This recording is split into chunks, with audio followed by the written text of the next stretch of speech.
Good morning. Thank you all for being here. The Liberal government's move to force federal workers back into ill-equipped and poorly maintained offices 3 days a week is purely political and puts the services Canadians depend on at risk. Their unilateral, one-size-fits-all approach to hybrid work is completely anti-worker, violates the hard-won rights of federal employees, and fundamentally breaks the trust of workers and unions with the Trudeau Liberal government. Last year, during one of the largest strikes in Canadian history, we fought and won a commitment from this government that would protect public service workers from arbitrary government-wide decisions on telework, just like this one. Our agreement, shared by many of the unions here today, commits the government to create joint panels in each federal department to review telework requests individually and tailor them to each employee's specific job requirements and personal situation. But with its surprise announcement last week, the Trudeau Liberal government broke that promise by changing their mandate without any consultation with workers or their unions, and repeatedly misled unions when they were asked directly if they were going to change their telework policy. Telework also remains top of mind for our FB members, who are currently in negotiations with the Canada Border Service Agency, and we are in the middle of conducting strike votes for those members. This government has tried to position itself as a friend of public sector workers, yet at every turn they continue to ram through backroom decisions without any consultation that impacts the well-being of workers and their families. Since Friday, more than 53,000 PSAC members completed our survey about the government's mandate. The results are stark and strongly support all of the research about the benefits of telework on workers' productivity, job satisfaction, and work-life balance, and the harmful impacts of mass commuting on the environment. Rather than holding any consultation on telework, this government has thrown wrenches into the gears of our agreement, delaying the creation of these joint panels and stonewalling our approach to a case-by-case assessment. Workers feel betrayed, and we will be using every recourse we have available to fight this mandate and enforce a telework model that works for workers and not right-wing premiers. This week, we have filed a series of legal challenges against the government, and we'll be encouraging our members to file tens of thousands of individual grievances to force this government to withdraw their mandate.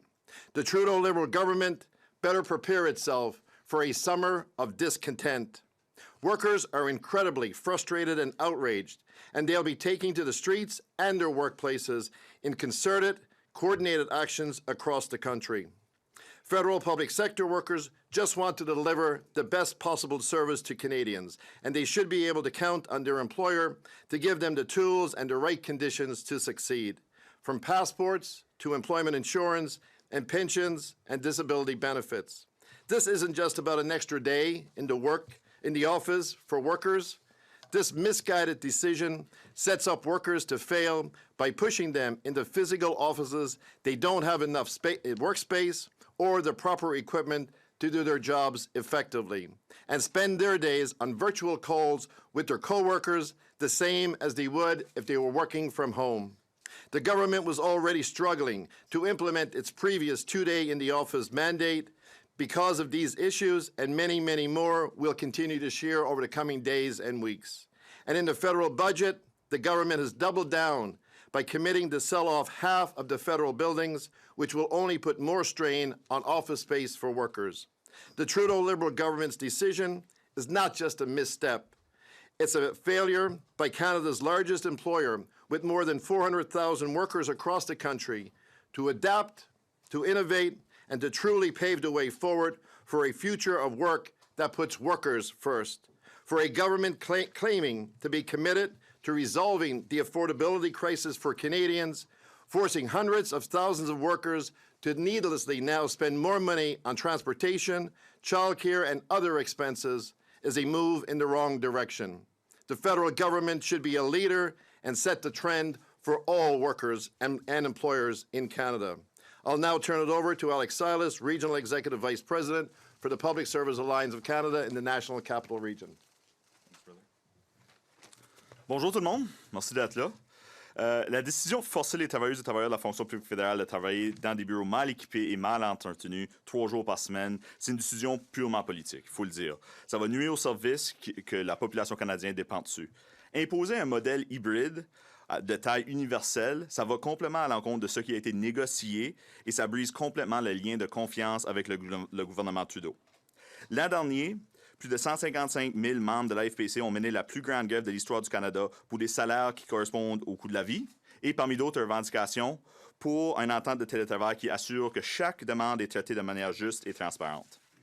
Dans l'entente, le gouvernement s'est engagé à créer des panels mixtes dans chaque ministère pour que chaque demande de télétravail est évaluée au cas par cas selon les besoins et selon les nécessités. Notre erreur, c'était de faire confiance au gouvernement Trudeau. J'ajouterais que le télétravail, c'est aussi une priorité pour nos membres à la table FB, à l'Agence des services frontaliers, où on se prépare encore pour la grève parce que, encore une fois, ce gouvernement manque de respect pour les travailleuses et travailleurs. Dans les derniers jours, plus de 55 000 membres de la FPC ont répondu à un sondage sur le travail hybride et les résultats sont clairs comme de l'eau de roche, puis comme on le savait. La satisfaction personnelle, professionnelle, l'équilibre travail-vie et la productivité sont toutes améliorées par le télétravail.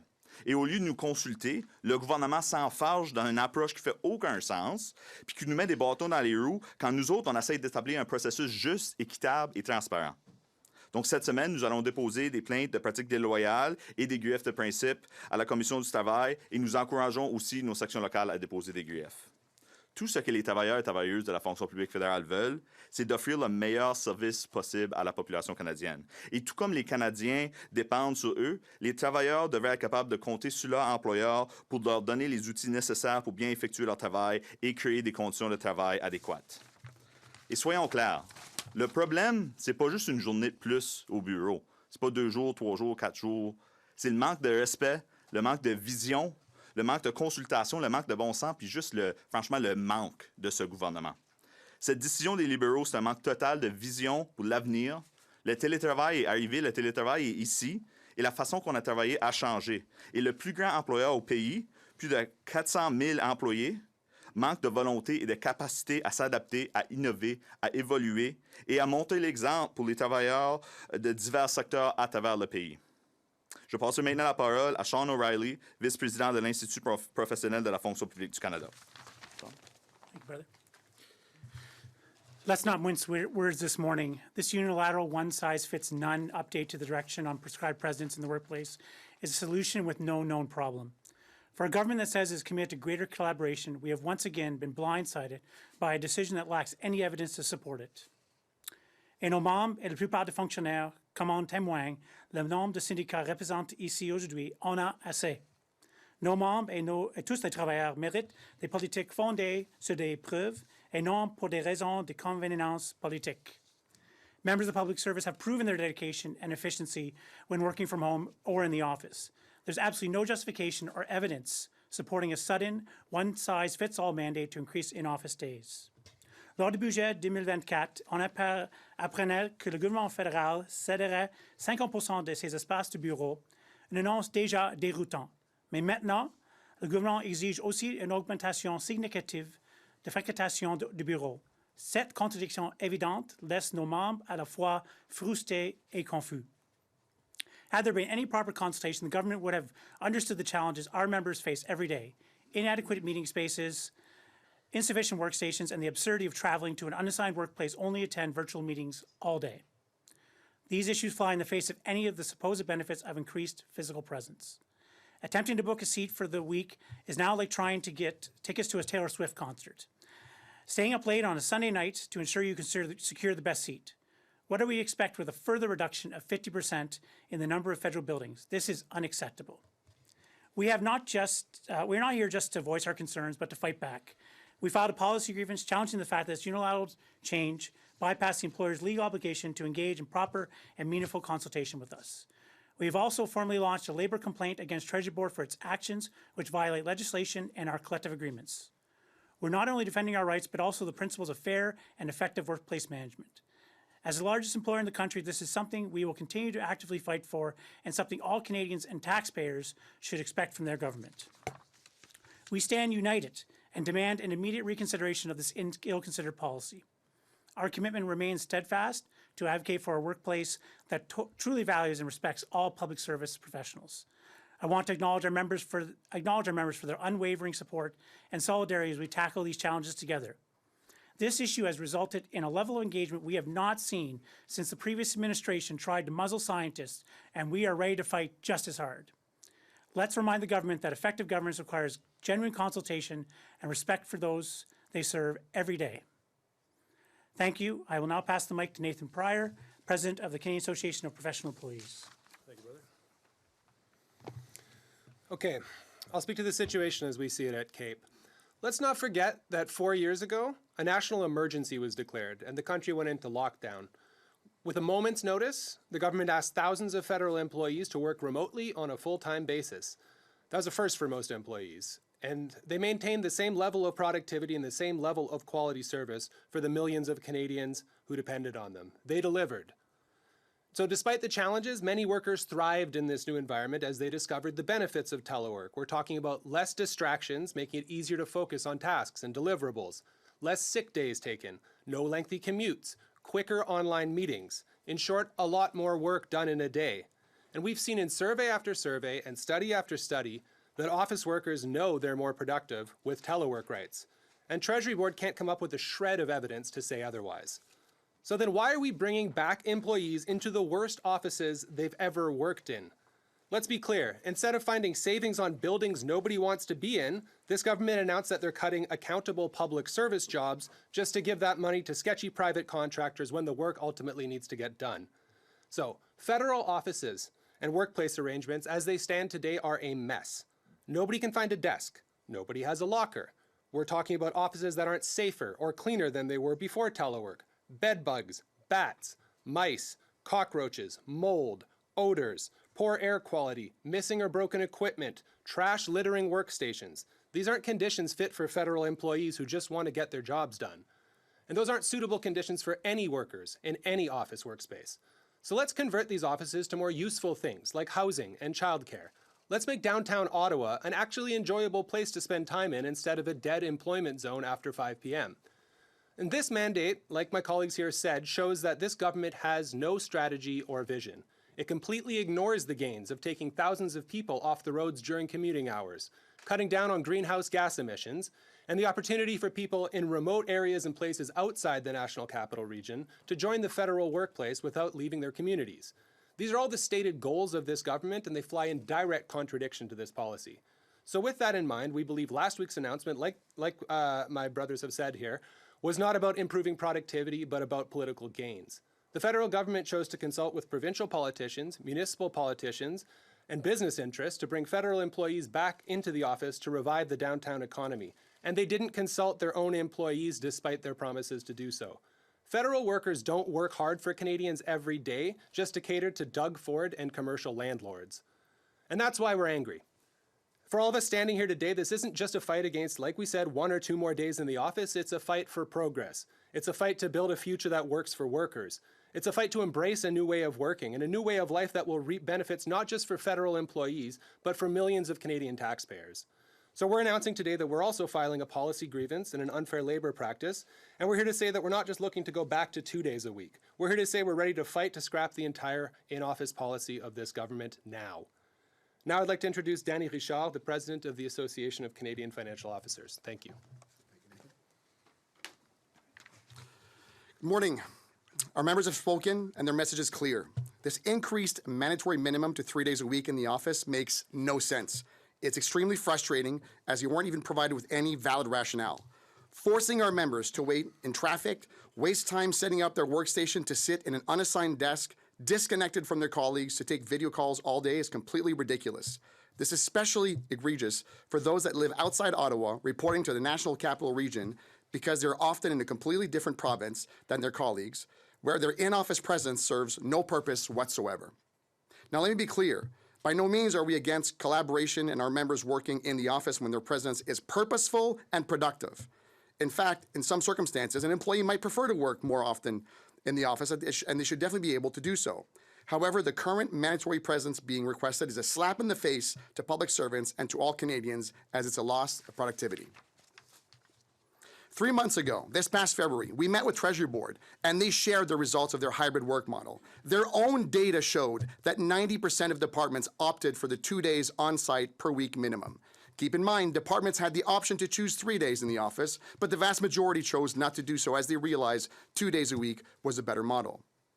Cette dernière mesure est la goutte qui fait déborder le vase. Après le manque de respect envers les fonctionnaires, les échecs du gouvernement, la débâcle du système de paye Phoenix, le service d'assurance maladie inadéquat de la Canada Vie, ceci démontre clairement une incapacité choquante de ce gouvernement à répondre même aux besoins les plus élémentaires des employés qui travaillent dur et fournissent des services essentiels aux Canadiens et Canadiennes. For all these reasons, 16 bargaining agents under the National Joint Council issued a joint letter yesterday to Treasury Board President Anita Anand, urging the government to reverse this mandate and engage in meaningful consultation. This letter underscores the deep loss of trust between bargaining agents and the employer, and it calls for evidence-based policies to guide future working arrangements. We want to approach these matters in good faith, but what this government is doing is simply disingenuous. They say one thing, but do another. Thank you for your time, and we look forward to your questions. Mr. Aylward, are you asking the NDP to pull its support for the Liberals over this? As the only federal party in this country that actually supports working people, the NDP has indicated that they do support us on this issue.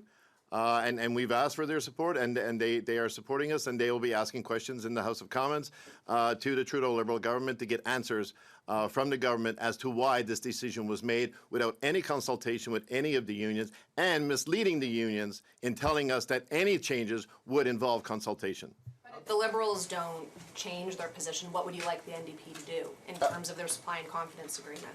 I mean, again, to continue to put the pressure on this government. As I said, the NDP has now proven itself the only party to bring us a dental plan, to bring us a pharmacare plan, to expand and improve the Canada Pension Plan, and it's the only party that supports working people in this country and really cares about Canadians. Treasury Board President Anita Anand said this morning to reporters that the hybrid work model is not in your collective agreements. So my question to you is, how do you have a leg to stand on right now in challenging this? Isn't this the federal government's prerogative to make this mandate? We have a letter of agreement. We have an agreement with this Trudeau Liberal government to sit down and talk to us and create these joint panels within each individual department and agency so that we can have these assessments on a case-by-case basis. That's what we're asking for. They've broken that commitment. They've broken that promise by simply making this announcement last week. And that's what we find so unacceptable in this egregious announcement that they made last week. You dismissed the argument about the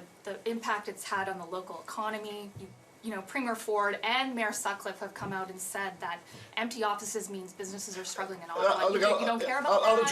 I'll address the National Capital Region. So everybody thinks that putting 100,000 commuters on the roads in the National Capital Region is a good idea. We don't, for sure. Mayor Sutcliffe can say about the downtown businesses. What about the businesses in Orleans and Barrhaven and Canada, where our members work when they're working from home during the day? Does Mayor Sutcliffe not care about those businesses? And why is the federal government listening to municipal mayors on this issue when they should be concerned about consulting with the unions and finding out what's best for workers, because the research has demonstrated that telework does work and they're more productive. Can you describe to Canadians what a summer of discontent mean? As I just said, we're in the middle right now of conducting strike votes for our FB members, our members who work with the Canada Border Service Agency. This is certainly an issue for them, not for obviously our frontline officers, but this is an issue for them. And with these announcements that this government continues to make, that continues to blindside all of the unions and all of our members, this is unacceptable. And so that's what I mean when we say, and you're going to see concerted efforts by the unions that are standing here today and other unions in the workplace as well, because our members are completely frustrated by this announcement. The CBSA agents, which are the majority of your members in that union particularly, are working on the ground. Yeah, The as I said, teleworking policy doesn't apply to But them. our FB members, we have members almost- that work with the CBSA that are not frontline workers on the line, that work right here in Ottawa. Are you going to use CBSA agents and the strike vote that is happening for the entire, well, for all your members? Are you going to penalize all Canadians with the CBSA agents that are not under this prerogative of The Trudeau Liberal government has to be prepared for a summer of discontent, whatever that looks like, whether it's at the borders, whether it's at the airports, whether it's the efforts that all the unions make, because we will be organizing concerted, unified actions across the country, both in the streets and in the workplaces as well. Can you describe the support of the Canadians right now, the Canadian public right now? Can you describe the support you get from them? The research has demonstrated that remote work, telework, is more productive. I mean, the research is there. Why is this government listening to corporations like Amazon? Instead of sitting down with the workers, with their unions, and say, can we not consult on this and find a solution? They didn't even do that. And as a matter of fact, when they were asked, are you going to consult? They said, of course we will. There was no consultation on this whatsoever. What do concerted actions look like? What are you specifically thinking about doing? I like one of the others. Certainly. Sure. We're looking at escalating workplace actions. We're not going to get into tactics right here. We want to say that you are setting yourself up for bargaining chaos. This is going to be a major issue for millions of unionized federal workers across this country come bargaining time, but we're not going to wait until then to start escalating and defending our members' rights on this. We've been pushed too far on this. We've been told we would be consulted. The government has zero evidence to show why this is improving productivity or employee well-being, and they seem to be just catering to downtown business coalitions, to municipal politicians, and to Doug Ford. So if this government doesn't have a vision on this and it wants to abuse its employees in this way, without any shred of consultation that was promised during bargaining, and that's why bargaining concluded the way it did in the last round, then they've opened themselves up to conflict. And we are talking about escalating conflict, and we're not going to say the tactics through which we're designing that as colleagues among unions here. We're designing that together right now, and you will see that in our workplaces when that begins. As a follow, what's to stop the federal government from just riding you out? They seem determined to stick to this policy. What is to stop them from just saying, well, do what you're doing, and we're sticking to the policy? We think it costs them politically to have directly contradictory policies, say around converting 50% of the federal office portfolio to housing. If this government wants to claim it has a housing strategy and it has an opportunity to use its own real estate in that housing strategy right now, but they're turning back and saying we're going to put more workers in offices, more days, then they are directly contradicting themselves on that. So their own climate goals, their own housing goals, their own social policy goals in general fly directly in the face. These are directly connected issues. And so the political cost, I think, will be there, but also the cost of their employees refusing to allow this policy to be implemented, given that they burned their own bridge on consultation. So our workers are ready to start planning for escalation on this. Not waiting till bargaining, planning for escalation now. What do you say to other workers who do go in 5 days a day? I was going to say, how do you explain this position to the public, including workers who do go into the office 5 days a week and may not have a lot of sympathy? We can say that we're not asking for the pie in the sky here. These are rights that exist in Australia. The Australian public service across the entire country has uncapped remote work options and by design telework language in their collective agreements right now. This government could impose that policy immediately and start moving forward on its other goals around housing, around the environment, around childcare, around the other things that these giant real estate portfolios could be used for besides offices that nobody wants to be in and that serve no benefit to their workforce. Realistically, though, pensez-vous vraiment qu'on le soutient de la population pour une journée de plus au bureau pendant qu'il y a un paquet de monde qui n'ont même pas la possibilité de faire du télétravail? On vous encourage à nous joigner dans ce lutte. On part déjà à Oui, je vais laisser à Alex. Merci qu'on fait une question en français. Dans le fond, nous, qu'est-ce qu'on pousse? C'est pas juste c'est le plus grand employeur au pays. C'est pas juste un standard pour les travailleurs et travailleuses de la fonction publique fédérale. C'est un standard pour tout. Puis je pense que la population canadienne comprend que c'est pas le gouvernement Trudeau, c'est pas le Conseil du Trésor, c'est les travailleurs qui les ont soutenus tout au long de la pandémie puis qui l'ont fait du télétravail. Pourquoi vous dites que c'est une décision politique de la part du gouvernement? Parce qu'il n'y a aucune autre raison, il n'y a aucune explication, c'est pas basé sur les données, les faits, c'est pas basé sur des études de productivité, c'est purement politique, puis ça a l'air que ça a été fait pour plaire à M. Ford puis M. Sutcliffe. C'est quand même assez moyen. En quoi vous pensez que de demander au NPD d'arrêter d'appuyer le gouvernement libéral, en quoi vous pensez que ça va vous aider? Bien, l'entente entre le NPD puis les libéraux, une grosse partie de ça, c'est d'appuyer les travailleurs.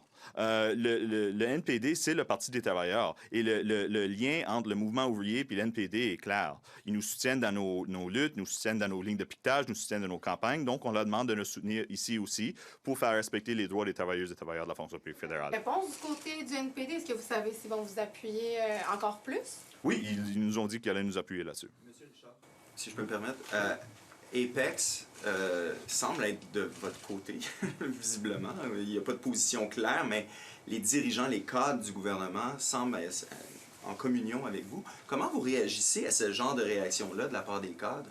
Vous savez, c'est normal de se poser la question. On se fait dire, venez au bureau. Il y a de très bonnes raisons pour être au bureau. On va tous y être lorsque c'est nécessaire. Mais de se faire dire, allez-y, on se dit, mais qu'est-ce que je fais ici? Je suis plus productif de la maison. On veut tous servir les Canadiens et les Canadiennes. On trouve des bonnes raisons pour le faire. Alors, je ne suis pas surpris du tout quand on dit aux exécutifs, vous-même, vous allez devoir y aller et plus souvent. On se va dire, OK, y a-t-il une bonne raison? On est tous rationnels, des personnes qui sont raisonnables. Mais s'il n'y a pas de raison, c'est très frustrant, autre que ça semble être politique. Et pourquoi ils ne sont pas avec vous? On veut toujours travailler avec l'APEX, absolument. Mais nous, les syndicats, on représente nos membres. Pour l'APEX, si eux veulent représenter leurs membres, on est dans la même situation ici, on recherche le rationnel. Et malheureusement, lorsqu'on organise des activités comme celle-ci, de trouver une raison pour justifier tout ça, c'est pas facile. Alors, le Summer of Discontent, est-ce que ça pourrait inclure les cadres? Je leur laisse parler pour eux, je ne veux pas parler pour eux, mais Vous avez tendu la perche. c'est certain que nous, on va travailler avec n'importe quelle organisation qui peuvent supporter les mêmes causes que nous, absolument. Political price for the Liberals, but politically, how much support do you think you have amongst the general public? People who are working in the private sector, people who are working in the service center, who have to come in 5 days a week.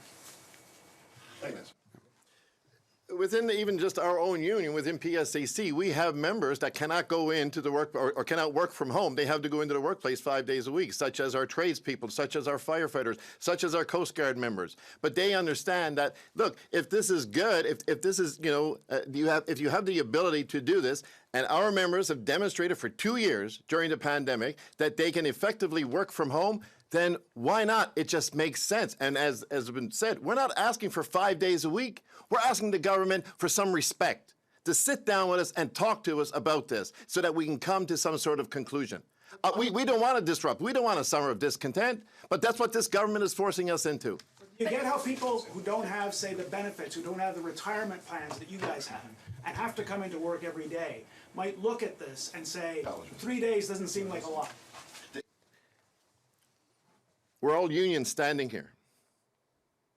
In unionized workplaces, that's what you get, is all the benefits that you just... So we should be penalized because the government has the ability to put its workers remotely and to attract talent that way and to retain talent within the government. Oh no, because there's certain, municipal mayors or provincial premiers or boards of trades or chamber of commerce says, no, we got to get people into downtown core.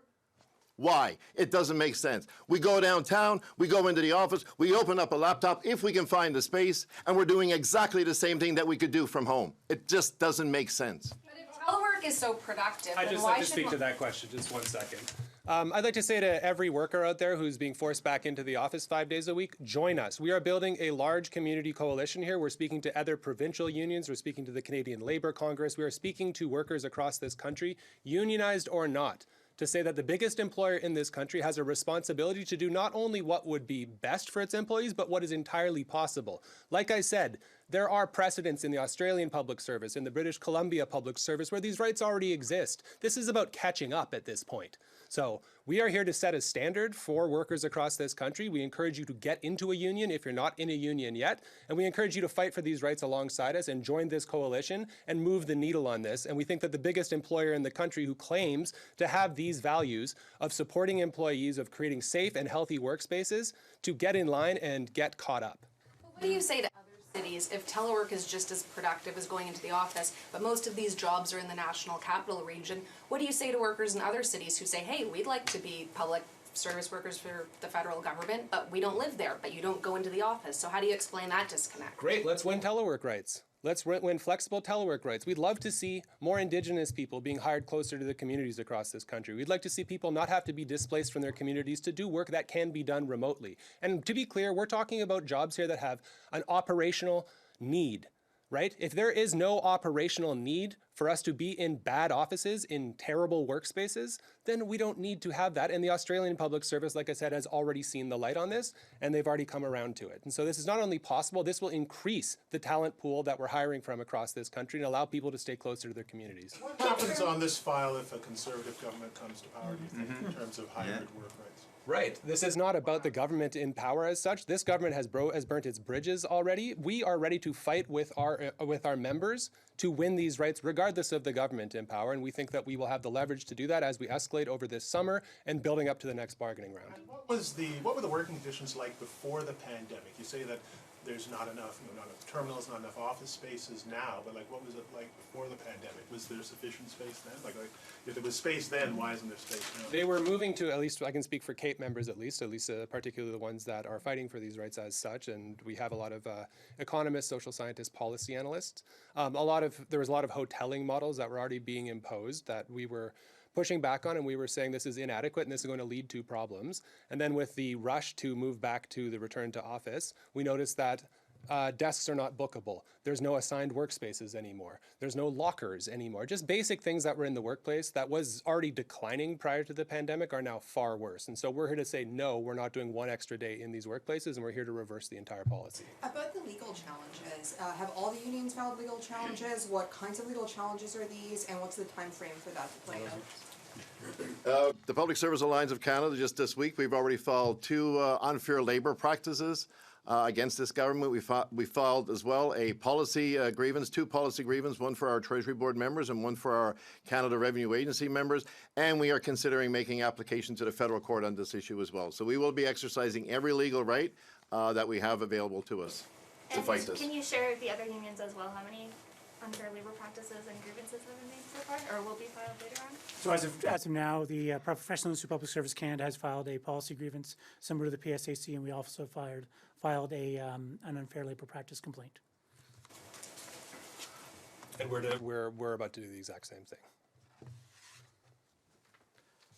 Same thing, haven't yet, but we will be doing so, and I believe the majority of the other unions will be following suit as well. We will. One of the key, arguments is that the government agreed that this is something that you would be, you'd be making these panels and you'd be consulting on this. But do you think it was a mistake not to reference the direction on prescribed presence in the workplace, which they're, basing this off of in the letters, rather than just the direction on telework? But that's a great question. What are they basing this off? What basis have they made this decision on? They haven't told us. And it doesn't seem like they've told anyone. You have Minister Duclos saying we're selling off half our buildings. You have Minister Guilbeault saying we got to be concerned about the environment and we need a carbon tax. And you got Minister Anand saying we need workers back in the office space. What basis did they make this decision on?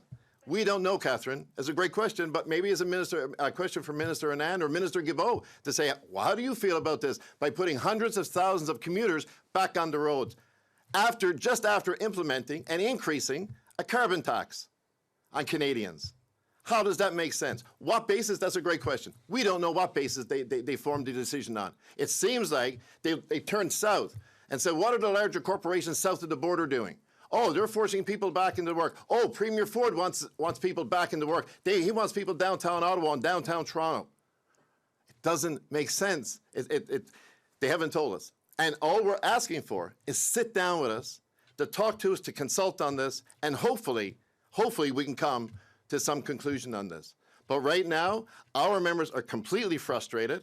You've got over 200,000 federal public sector workers that are completely frustrated by this announcement, a surprised announcement that they were forced to make last week because of the media. Chris, if I can, absolutely. If I can just add. Some of our members have signed telework agreements, and they've made life choices built on logistical reasons. We want to make sure that we can respect those telework agreements. And all of a sudden now, out of nowhere, they're being told, sorry, we're just going to override that. When we met last week with the employer, we're informed of this 1 hour before it came out, no consultation. And what came out of that was, oh, we're sorry that the media article came out. It shouldn't have came out. Instead of saying, sorry, we didn't consult with you. Sorry we didn't respect your rights. Sorry we didn't respect that level of agreement that we had when we signed the collective agreement. No excuses on that. No, we cannot work with this government. I'd just like to speak to that last question as well. In regard to the direction on prescribed presence in the workplace, we assumed that the negotiation of the direction or the consultation on the directive on telework would include some kind of weighting of other policies and seeing where they would impact others. So presumably, renewing or updating a direction on telework or a directive on telework would have to interact with the prescribed presence in the workplace, would have to interact with the policy on people management. TPS has made it very clear to us that this is a time-wasting exercise at this point, and then they affirmed that by unilaterally announcing a 3-day return to office. So we've seen how they're treating us, and we're seeing how they're treating our members right now, and we're prepared to respond in kind. Because I know, from my conversations, basically they said in the letter itself, only the directive on telework was mentioned, not the direction on prescribed presence. But are you saying, you assumed that both would be looked at? We assumed that they would be weighting their policies and seeing how they interacted with each other, but we've seen very now that they saw this as a cynical exercise to waste our time. And so we're not going to have our time wasted anymore. Quand vous dites que les bureaux sont pas adaptés pour accueillir les fonctionnaires, il y a quand même certains édifices, je pense entre autres du côté de Gatineau, qui sont en rénovation en ce moment. Fait que ça serait pas une solution au problème une solution qui est déjà en cours, un problème que vous dénoncez aujourd'hui? Oui, mais les rénovations, ils ne bougent pas assez vite. Il y a encore beaucoup de problèmes. Il y a des chauves-souris puis des punaises dans les bureaux fédéraux, pour l'amour. Puis ça, c'est un problème qui date d'avant la pandémie. Donc, pas seulement il y a des problèmes graves de santé et sécurité dans les édifices fédéraux, mais il n'y a pas assez de bureaux, il n'y a pas assez de casiers, il n'y a pas assez de place pour travailler. On l'a fait la job plus productivement en télétravail. Si le but, c'est de rendre le meilleur service à la population canadienne, laissez-nous le faire en télétravail. Là, il y a des travaux en ce moment qui se font. Une fois qu'ils sont finis, les travaux, c'est de l'espace qui va être créé, non? Potentiellement, mais ça ne change pas que certains tâches de travail, on a démontré dans la pandémie, ça se fait plus efficacement du télétravail. Le télétravail, c'est le futur. Là, il faut le dire puis il faut le comprendre. Le télétravail est ici. On ne changera pas, on ne retournera pas à une ancienne méthode. Le télétravail, c'est le futur de comment on va travailler, pas juste dans la fonction publique fédérale, mais dans plusieurs secteurs. Puis le gouvernement du Canada devrait mener par l'exemple. Là, on parle de l'espace de bureau. C'est bien le télétravail, sauf que vous plaignez du fait qu'il n'y a pas assez d'espace dans les bureaux. C'est catastrophique. C'est une des choses, oui. C'est une des choses. Une fois que les rénovations, la question de ma collègue est bonne, là, une fois que les rénovations sont faites, c'est de l'espace qui est créé. Mais ça changera quand même pas que... Ça changera pas qu'il va manquer d'espace? Sur quoi vous vous basez pour dire ça? Ça changera pas qu'on a quand même négocié une lettre d'entente pour qu'il y ait une consultation sur le télétravail, puis que dans plusieurs cas, même s'il y a une place pour t'asseoir, si tu es demandé d'aller au bureau, plugger ton ordi puis te brancher sur une réunion Teams ou une réunion Zoom, ça fait pas de sens. Quand tu aurais pu le faire sans conduire au centre-ville, sans conduire un édifice, puis tu peux le faire en télétravail, puis tu l'as fait, ça fait des années maintenant en télétravail, puis tu as tout changé ta vie, puis tu as arrangé ta mode de travail pour le télétravail parce que tu as été forcé de le faire. Puis là, de s'attendre à changer ça, un retour massif au bureau du jour au lendemain, sans raison, sans étude de productivité, ça n'a pas de sens. Mais est-ce qu'on jette pas l'argent poubelle en mettant justement cet argent-là pour les rénovations alors que vous ne voulez pas y retourner dans ces bureaux-là? Ben ça c'est des questions pour le Conseil du Trésor, je pense, de c'est quoi leur plan avec les bureaux exactement. Parce qu'on entend les deux bords. On attend que certains bureaux vont être fermés, puis certains bureaux vont être changés à du logement. Moi, je suis un syndicaliste, je ne suis pas un expert en logement ou en édifice, mais nous qu'est-ce qu'on cherche, c'est que notre lettre soit respectée. Oui, Juste pour dire, c'est une bonne question. Juste pour dire que ce que moi, je pense à aujourd'hui, c'est la promesse dans le budget à convertir 50% des édifices fédéraux vers des autres utilisations. OK? Comment est-ce que, même s'ils rénovent tous les bâtiments qu'on est en train de rénover maintenant, qu'est-ce qu'on va faire quand 50% des bâtiments sont convertis à des autres utilisations? Et nous sommes ici pour dire que ce n'est pas une politique à laquelle ils ont pensé beaucoup. Ils ont réagi politiquement, ils n'aimaient pas une politique et s'ils veulent réaliser les promesses à laquelle ils ont fait dans le budget pour convertir ces bâtiments à d'autres usages, ce qu'on soutient, ils doivent expliquer ça. Ils n'ont aucune explication pour ça. Ils ont écouté à Doug Ford et à des coalitions de business dans le centre-ville. Well, what are your unions doing to improve working conditions in office? I mean, you've identified the problem. What is your union now doing to ensure that your workers do have good conditions when they go into the office, or is the goal here just to never go in the office again? I mean, in terms of the office, we have to maintain a safe workplace. We have to we're still probably looking at office spaces being maintained into the future, even if telework rights were the most maximal, right? People probably will still come to meetings. This is a conversation to have, and we thought it was the conversation that we were going to be having in these consultations that were promised. That has not happened. And in terms of just enforcing basic workplace health and safety, the same things we always do. We make sure to use our OHS committees, and we make sure to escalate up to a work refusal for unsafe work if the conditions are that bad. But in the meantime, like we're talking about, we're not just fighting for telework as such, we're fighting for safe and healthy workplaces as such. Nous allons maintenant passer aux questions sur Zoom. Si vous avez une question, utilisez la fonction main levée. We'll start the questions on Zoom. Please use the raise hand function.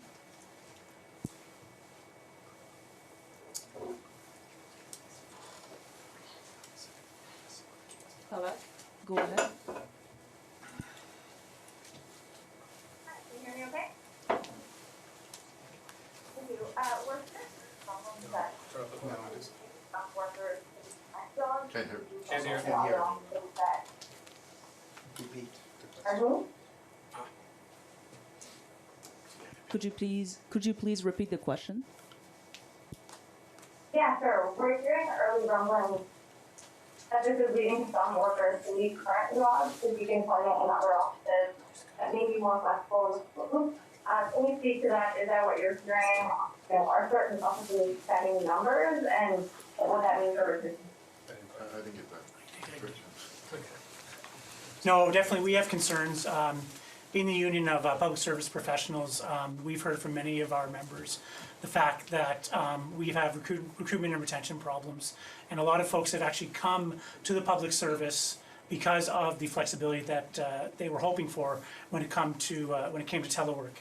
And what's happening now is they feel that they've been sold a bill of goods, and it's inappropriate. And we feel that we're going to lose a lot of people that would not have come to the public service because of this change in direction, because these folks were looking for the flexibility and the ability to have a hybrid workplace. Do you have any follow-up questions for that? Yeah, I just wanted a little bit, is that something that anyone is seeing currently as of today, or as of the last week? I didn't get it.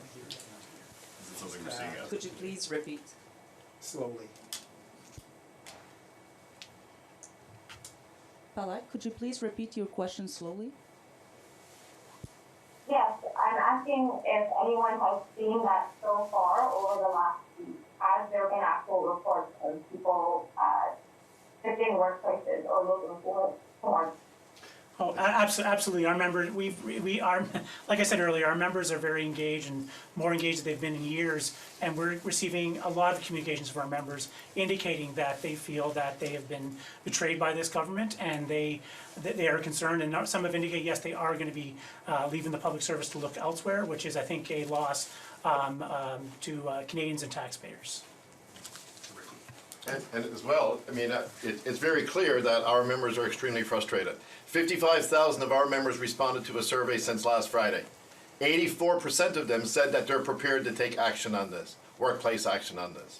So it is a major issue for our members for sure. It's a major issue for all workers within the federal public sector. Est-ce qu'il y a d'autres questions sur Zoom? Are there any more questions on Zoom?